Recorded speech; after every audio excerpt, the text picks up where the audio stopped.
upacaranya. Tadi sempat lihat upacara, ya upacara pengibaran bendera kan di itu di Istana Kepresidenan. Betul. Ya, tapi saya nggak sempet main ini nih lomba balap karung nih. Biasanya kalau lomba ikutan apa sih Mas kan? Saya Eh, saya kayaknya yang kelereng deh itu, yang pakai sendok. oh iya benar. Iya iya iya. Iya, Kalau iya, Mas iya. Daniel yang mana nih? Saya itu yang itu mata ditutup kan? Terus makan kerupuk. Mukul apa sih balon isi air itu loh. Oh, tapi sama yang nutupin dikasih intip sedikit gitu jadi menang.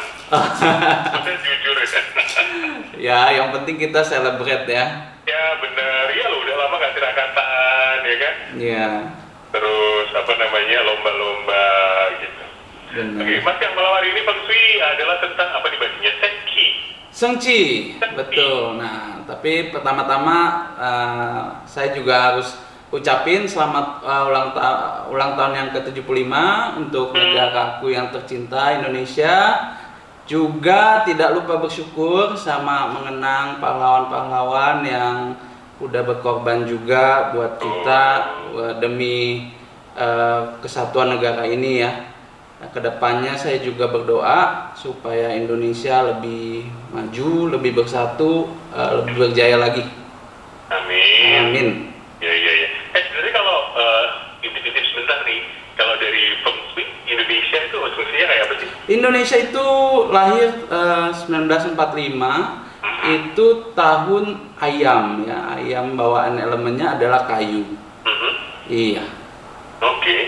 Jadi oke nggak? tahun ini sebenarnya ada turbulensi, jadi meskipun nggak terlalu besar ya, tapi tetap juga kita harus tetap fokus, nggak boleh gegabah juga sama tahun ini, karena tahun depan sebenarnya sebentar lagi waktu yang tepat banget untuk kita push on, makin bersatu, makin jaya ya. Jadi tahun depan waktunya, timing yang tepat. Oke, baik. Nah, si Sensi tadi apa ini sebenarnya? Sengci. Nah, kalau kita ngomong Hong Shui itu nggak lepas dari Sengci dan Saci. Ya, itu adalah energi. Ya, nah, kalau pernah dengar Nikola Tesla, pernah dengar nggak? Tesla. Tesla. Benar. Ya, jadi dia bilang, Bukan? hah? Yang mobil listrik itu ya? Dia ilmuwan. Ya, ilmuwan zaman dulu. Dia bilang kalau mau mengerti tentang dunia ini, universe ini, kita harus belajar mengenai energi, vibration dan frekuensi. Ya, jadi kalau energi itu sering disebut dan dibahas di dunia Feng Shui juga. Nah, jadi ada dua, Sengci dan Saci. Nah, kalau Sengci itu berarti adalah energi yang positif, ya, energi kehidupan. Mereka juga sering sebut Sengci ini adalah nafas naga. Wah, keren namanya. Ya, nah, Sengci itu selalu bukan hanya ada di lingkungan kita, ya. Dari lahir pun sebagai manusia kita udah dilahirkan dengan Sengci dan Saci, ya. Ada energi jelek, ada energi buruk dan energi baik. Ya, nah kalau Sengci itu energi baik, ya.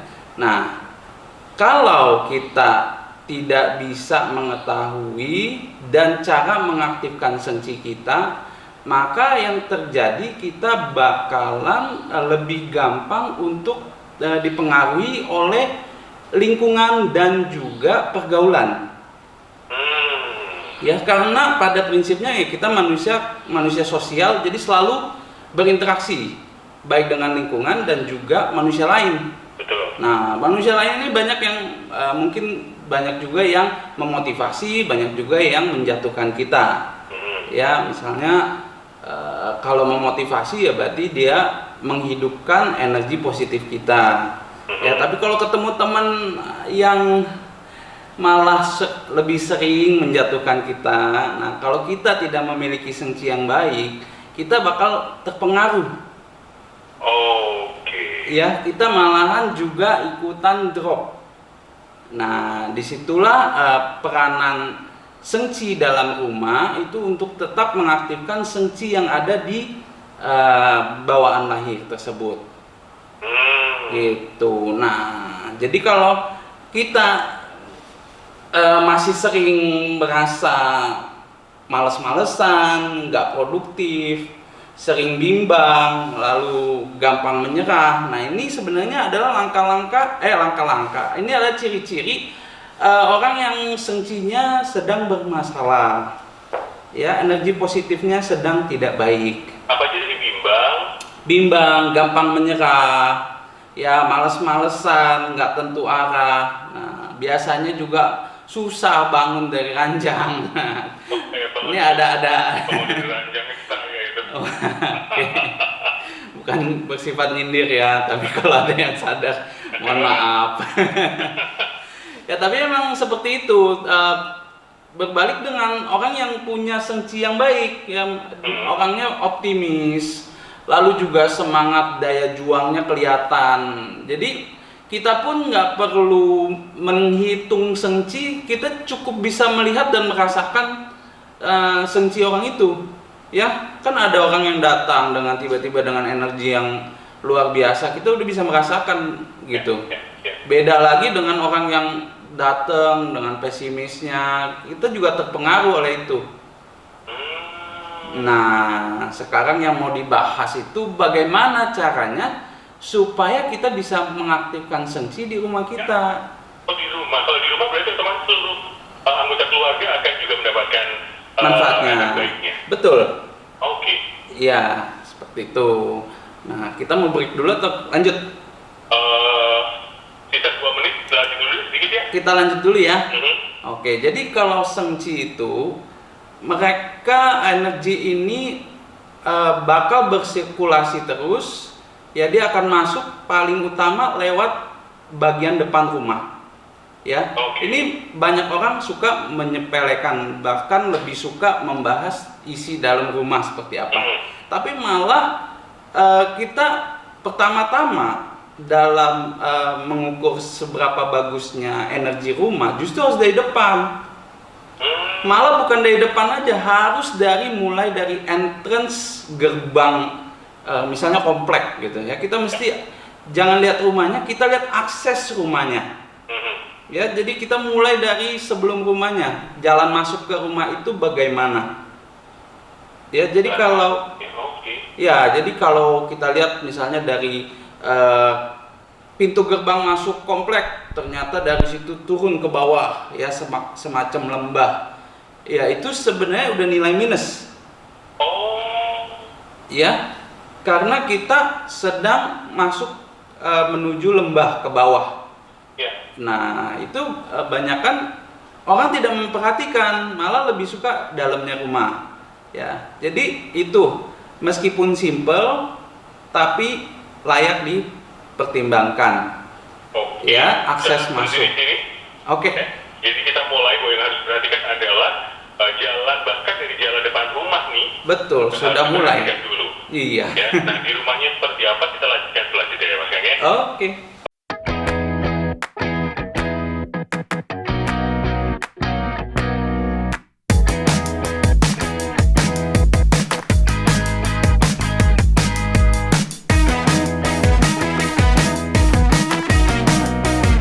Bagaimanakah mengaktifkan sengci di dalam rumah, dimulai dari jalan di depannya pun ya, salah satu yang diperhatikan adalah usahakan tidak turunan begitu ya untuk menuju ke rumahnya, begitu Mas Kang ya? Iya, betul. Oke, kemudian kita sudah sampai di depan rumahnya nih. Sudah sampai? Ya udah, parkir dulu deh. Oke, Parkir. Bang. Ya, lalu kita lihat bangunannya. Nah, dari situ kita bisa lihat apakah penataannya sudah rapi atau belum. Contohnya dari tempat sampahnya, apakah banyak sampah berserakan. Lalu apakah jalur dari got-got di daerah situ lancar atau tidak, mengalir atau tidak, atau justru jangan-jangan mampet. Sampai ke situnya? Iya. Oke. Ya, jadi kita lihat itu dan kalau bisa pun kita bertindak untuk merapikan dan membersihkannya. Mhm. Ya, Kalau tidak berserakan, nggak boleh mampet. betul. Lalu juga cek sekeliling di lokasi apalagi depan rumah ya, apakah ada posisi yang bentuknya sudutnya lancip dan menghujam bangunan kita. Misalnya tusuk sate ataupun misalnya tralis yang terlalu tajam mengarah ke arah pintu kita, nah itu bermasalah. Tralis dari pagar sendiri? Dari pagar orang lain. Oh, dari pagar orang lain. Iya, ya. Nah itu kita harus lebih teliti dan masuk ke lingkungan daerah pintu itu kita harus lihat kanopi, apakah kanopi yang kita buat itu sudah cukup seimbang atau tidak ukuran tingginya. Karena kalau kita buat terlalu rendah kanopinya, maka banyak sekali orang melakukan kesalahan ini nih. Jadi sirkulasi udara nggak bisa masuk. Iya, saking mungkin ada daerah-daerah tertentu yang memang rawan, ya. Jadi banyak mereka melakukan kesalahan ini. Mereka buat tidak ada celah sama sekali. Iya, justru dibuat seperti itu ya nggak ada energi yang bisa masuk ke dalam. Ya, nggak ada hawa sama sekali. Jadi itu yang harus diperhatikan ya untuk urusan kanopi ya, bagian pagar. Lalu setelah itu kita juga harus mengecek apakah tanaman-tanaman yang kita telah tanam itu sudah tumbuh sesuai keinginan kita atau malah jadi tanaman liar. Ya, merambat kemana-mana, banyak yang mati, banyak yang bentuknya nggak karuan, ya menjalar kemana-mana, nah tidak terurus. Nah ini juga berbahaya. Ya, apalagi sampai iya, semuanya kita bahas dari depan rumah. Ya karena sebenarnya bagian depan itu adalah daerah masuk energi yang baik. Ya, makanya pintu utama itu penting sekali. Ya, tapi kita itu apakah asal rapi saja atau ada beberapa jenis tanaman yang tidak boleh ditanam? Pada umumnya yang penting itu harus rapi dan tidak menghalangi akses masuk dari pintu utama tersebut. Tidak menghalangi seperti apa penjelasannya? Pas di depan pintu. Ya, jadi hindari tanaman yang terlalu rindang di bagian depan pintu utama. Ya, kalau mau pun cari jarak sekitar 5-6 meter steril dari tanaman. Atau ketika memang jaraknya tanamannya tidak besar, itu tanamannya nggak usah besar-besar gitu ya? Ya, lebih baik di pojok-pojok rumah. Pojok-pojok rumah itu Ya, itu pun jangan terlalu rindang. Ya, karena nanti bakal sifatnya seperti kanopi yang tadi saya ceritakan. Kalau bentuknya pohon peneduh gimana?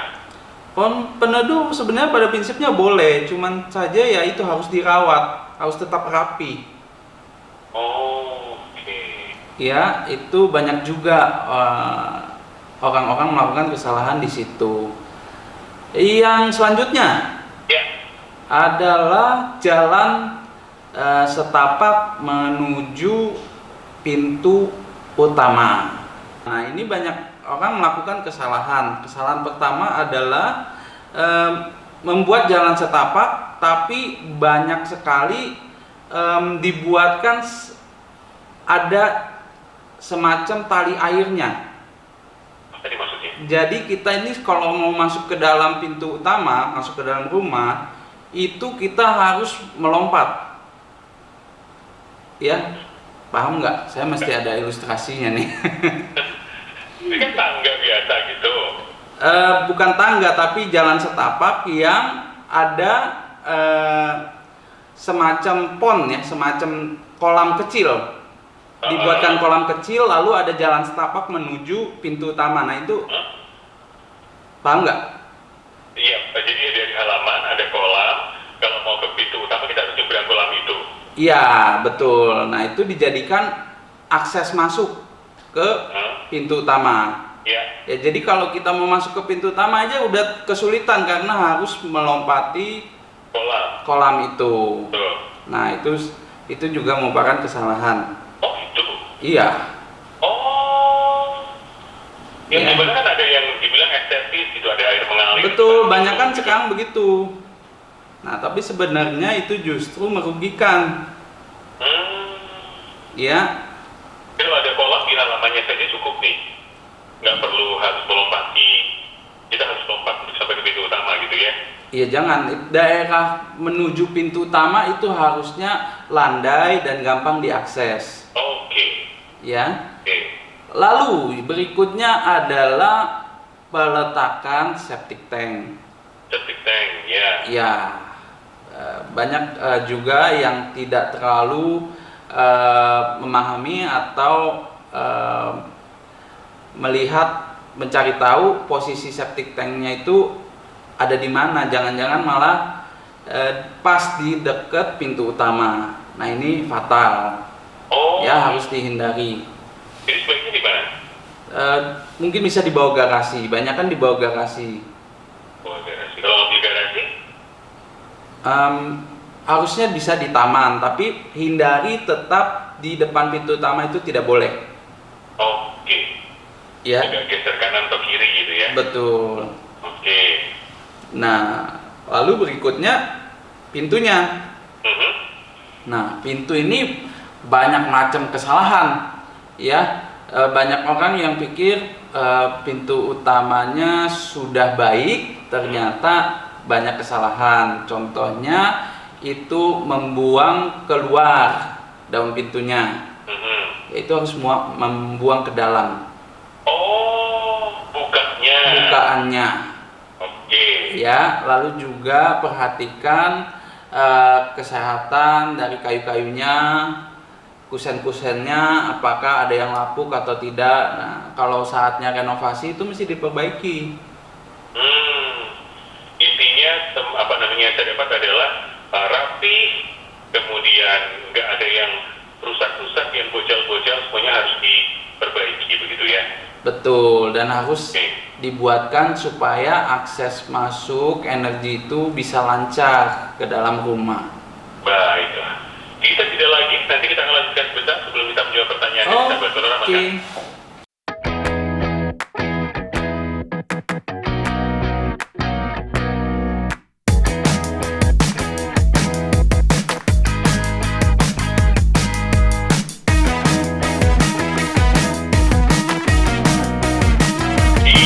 Dari dalam dan luar, kemudian pagar, halaman, pintu masuk, septic tank ya. Masih banyak yang belum perhatian tentang sini atau cukup itu saja? Sebenarnya masih banyak.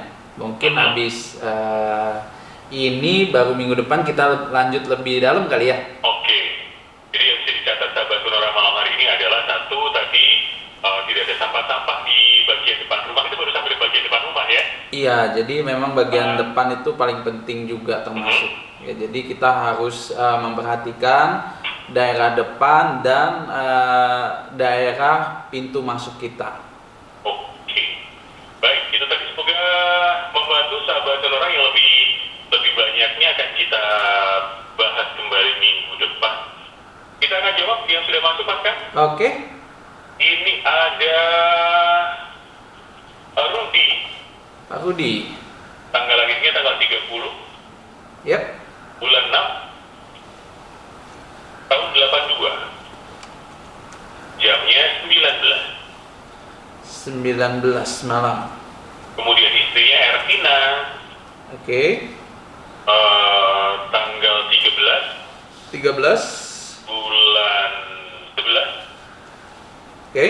tahun 88. Sionaga, ya, jamnya Jamnya 2.50. 2.50 Ya, pagi ya. ya, 1.25 berarti Mas. 1.25 maksudnya? Kalau 2.50. Kena deh saya. Tanggal menikahnya 14 bulan 6 tahun 2015. Oke, sebentar, tanggal 14 Bulan 6 bulan 6 tahun 2015. 2015. Ya. Pertanyaan pertama tentang kecocokan mereka berdua. Oke, kecocokan Berani ya mereka ya. berdua, berani nantangin. Oh, tanya terjadi istri cocok atau tidak? Maksudnya jadi istri cocok atau tidak? Udah jadi istri Mas kan? Kan Sudah. 2015 menikahnya. Oh iya, sudah menikah ya. Sebentar, saya minta Bagaimana? waktu. Ini kalau tidak cocok bagaimana? Itu dia. Kan buat saya sakit. Lebih Rudy ini pemberani karena berani nanya. Saya lebih pemberani lagi berani saya tanya. Buat saya sakit pala ini. Oke. Saya mulai dari mana nih? Saya belak-belakan aja ya. Kecocokannya. Ya, oke, kita mulai. Saya matiin mic ya. Hah? Saya matiin mic. Matiin mic. Oke, Pak Rudi dengan Elvina ya. Ervina, betul. Elvina. Oke, ini kecocokannya ada plus minus. Ya, pertama itu kekuatan jodohnya itu sebenarnya sudah memungkinkan untuk menikah, ya. Tapi ada tanda-tanda yang memang harus di apa ya? Dinetralisir ya dengan cara pemakaian tanggal nikah yang perhitungan tanggal nikah yang sudah benar. Ya, nanti kita cek udah betul belum. Ya, tapi di sini memang kecocokannya hanya cukup saja. Oke. Ya. Nah, tapi ada faktor lain yang positif nih. Yaitu kekuatan prinsipnya ya, karena berdua ini itu banyakkan seia sekata dengan hal-hal yang penting ya, serius itu. Jadi mereka bisa menopang masing-masing ya. Hanya saja chemistry-nya ini harus dibangun terus. Ya. Jadi harus lebih sering berromantisan ya, sering lebih mengenal satu dengan yang lain ya, karena sifatnya dari prinsip oke, tapi dari sifat itu banyakkan bertentangan. Nah, lalu kita ke tanggal pernikahannya ya. Dari sini aja saya lihat udah ada kesalahan ya.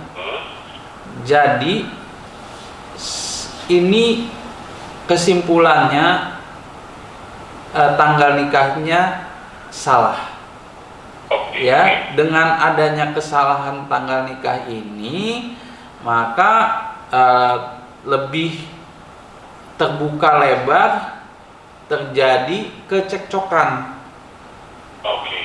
Ya, jadi solusi. Nah, solusi yang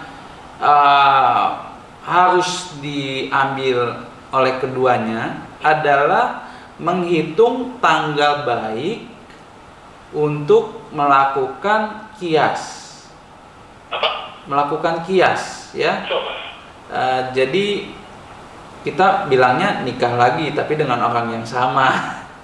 Ya, jadi melakukan upacara lagi sesuai kepercayaan masing-masing. Ya, tapi dengan tanggal baik yang sudah ditentukan. Nah, tanggal baiknya itu saya belum bisa hitung karena memerlukan waktu yang cukup panjang. Tetapi harusnya di tahun ini ada yang baik. Ya. Lihat di tanggalan bisakah kalau ini? Nah, ini nggak bisa. Nggak bisa. Karena itu hitungannya nggak bisa secara pribadi. Ini harus dua-duanya sama-sama dalam keadaan yang bagus. Oh. Ya, yang namanya kita mau pribadi yang satu dengan yang lain mau menjadi satu, ya harus dua-duanya bagus. Oke. Jadi silakan kalau ingin berkonsultasi lebih lanjut untuk mengetahui tanggal bagusnya untuk melakukan hias. Betul. Ya. Oke. Kalau untuk posisi rumah ini baru saja beli rumah ke posisi utara, Mas kan? Posisi maksudnya menghadap ke utara atau bersandar ke utara? Aduh, rumahnya ke posisi utara, betul. Berarti bersandar ke selatan. Bersandar ke selatan udah cukup baik. Cukup baik meskipun ada posisi yang lebih baik, tapi di situ udah oke. Jadi boleh ditempati. Ya. Nah, ini ingin pindah rumah. Ini Mas. ada data anak-anaknya, kalau mau pindah rumah kan ikut yang rudinya aja berarti ya? Iya betul, hitungannya nanti di kepala keluarga, tapi nanti perancangan layout denah rumah itu melibatkan semua hitungan anggota keluarga. Tapi itu juga butuh detail lebih lanjut. Iya, nggak bisa di radio. Baik. Nah, untuk pindah rumah Mas ya, bagusnya kapan? Tahun ini aman kan? Tahun ini justru lebih baik karena tahun depan Pak Rudi ada ciong nih atau tidak selaras tahun depan. Baik. Kemudian untuk usahanya Mas kan, jenis usahanya ini bukan toko handphone dan aksesoris. Nah kalau buka usaha toko handphone dan aksesoris itu kecocokannya sangat bagus. Oke. Ya jadi seharusnya ada kemajuan di bidang itu. Tinggal dicek lagi kapan mulainya. Baik. Ya. Tokonya menghadap ke tenggara aman? Menghadap ke tenggara.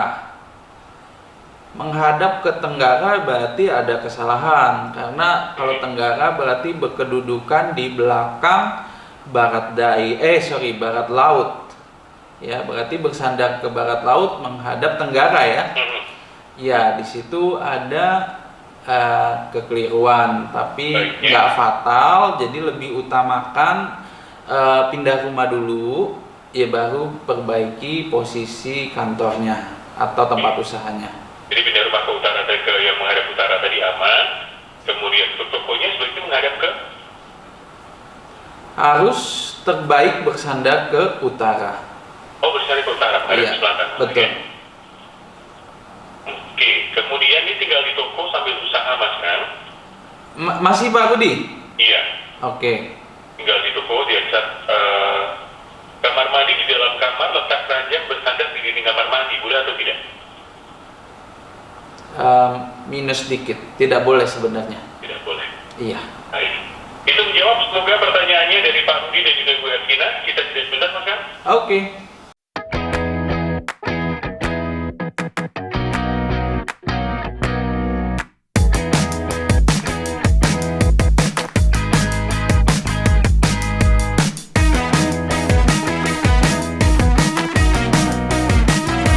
Maka mari berlanjut. Ayo. Ada Feriawan.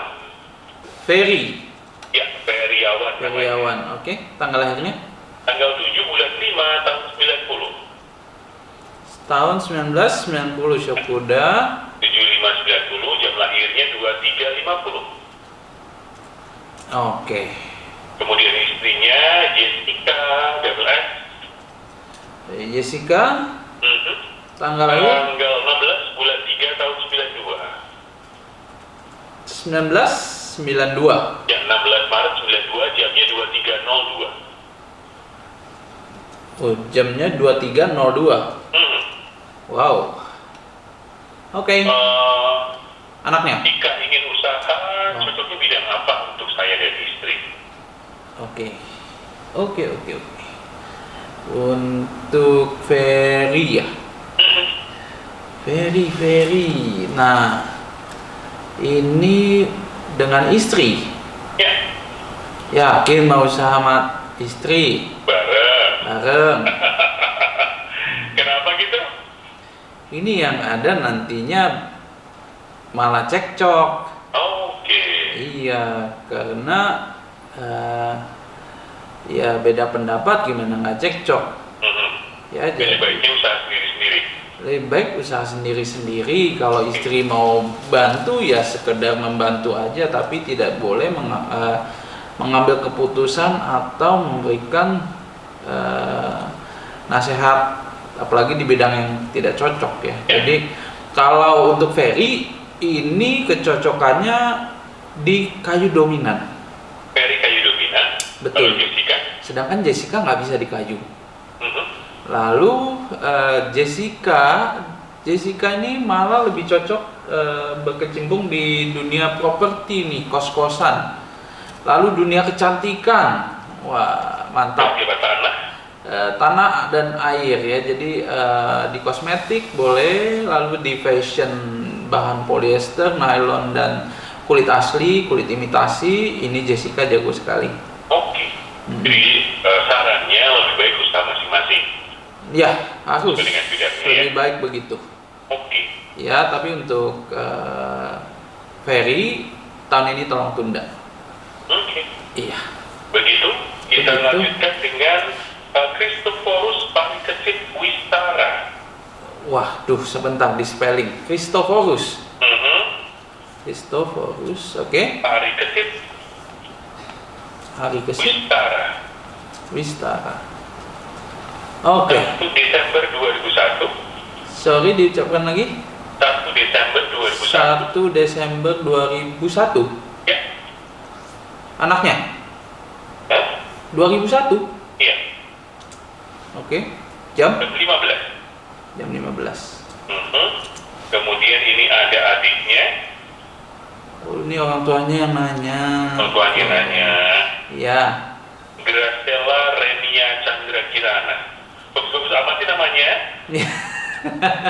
Saya capek ketiknya. Grace Gracella Renia Chandra Kirana. Chandra Kirana. Oke. 26 April tahun 2003. 2003. Jamnya Ya, 9 lebih 10. 9 pagi ya. Ya. 10. Oke, pertanyaannya untuk keduanya, Mhm. untuk bidang yang cocok untuk pendidikannya, kemudian handicap dan juga kesehatan. Oke. Saya bahas Chris dulu ya, Christophorus. Ya, bidang yang cocok, dia harusnya masuk di food science, Oke. ya, teknik pangan, lalu di kulineri juga cocok, di hospitality juga cocok, di teknik sipil, wah jago semua ini. Yang penting hindari unsur air. Hindari unsur air. Iya, Kalau pendidikan unsur air itu apa, Mas? Kan? banyak ekonomi, IT, perbankan, ya, software, Itu dihindari. seni, iya. Oke, kemudian handicap dan kesehatannya. Handicap untuk Christophorus itu dia gampang sekali terpengaruh oleh lingkungan dan orang lain. Jadi mulai dari sekarang ajarkan anaknya Christophorus lebih bebas mengambil keputusan, dia yakin sama diri dia sendiri dan keputusan dia. Ya, jadi kita mau supaya nanti dia pun orangnya bisa bergaul. Kalau sekarang kelihatannya dia lebih menutup diri dan introvert. Ya, jadi solusi yang lain bisa juga coba dengan meletakkan akuarium di bagian tenggara rumah. Ya, lalu saya juga minta tolong pakaian warna putihnya dikurangi untuk Christophorus, lebih dominan pakai baju warna hijaunya. Ya, lalu untuk Graciela ya. Kalau Christophorus kesehatannya? Kesehatan yang harus diperhatikan adalah, iya, ini liver dan empedunya nggak baik. Ya, jadi nggak boleh dipaksain juga. Padahal anaknya ini aktif loh, nggak bisa diem loh. Ya, jadi ya pintar-pintar orang tuanya ya. Jadi mesti diajak kasih pengertian kalau mesti punya work balance ya, work life balance. Jadi lebih banyak istirahat ya, begitu. Oke, Ya. dan Gracella. Gracella yang cocok. Yang cocoknya Gracella adalah, nah ini kebalikan sama apanya? Kakaknya. Kakaknya, karena Gracella lebih outspoken orangnya ya. Dia kalau kecocokannya bisa lebih ke dia di dunia kulineri paling jago ya, kulineri, dan juga bisa ke unsur air, Oh, malah bisa ke unsur air. bisa ke unsur Ya. airnya. Yang perbankan, Betul. ekonomi tadi ya. Betul Oke. ya, tapi paling jago di kulineri Kuliner itu unsur apa berarti, Mas? dan bidang energi juga, pelistrikan ini jago. Oh, api nih. Betul, api. Api dan air berarti cocok ya. Iya. Oke, kemudian handicap dan kesehatannya. Handicapnya adalah orang yang mudah sekali memaafkan orang lain.